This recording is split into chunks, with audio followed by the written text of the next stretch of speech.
عارفين هم هيلعبوا ازاي وكنا متوقعين طريقه اللعب بغض النظر عن الاسماء.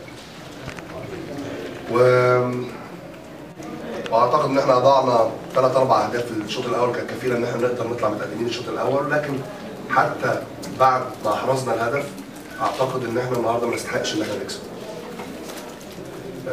وده الكلام اللي انا قلته للعيبه بعد اللقاء، احنا ما نستحقش ان احنا نكسب اللقاء اليوم.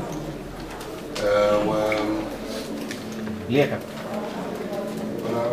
نستنى في الاسئله بعد اذنك. ما نستحقش ان احنا نكسب من كل النواحي.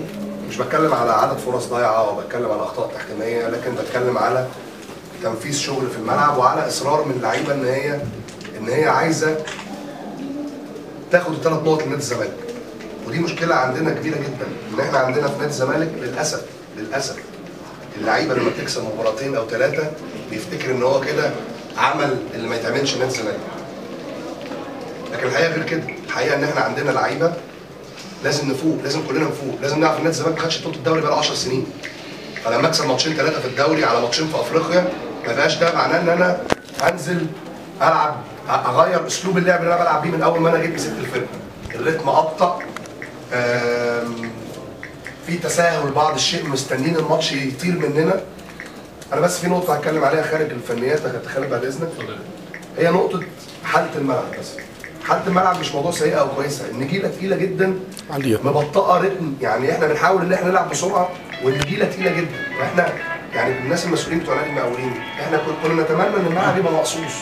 انا برضو مش عايز اتكلم مش عايز ادي اعذار، انا باكد ان احنا النهارده ما نستحقش ان احنا نكسب المباراه. فما بقولش النجيله ان احنا اعذار ان بسبب النجيله، لكن اثرت علينا بشكل كبير جدا ان الكره بطيئه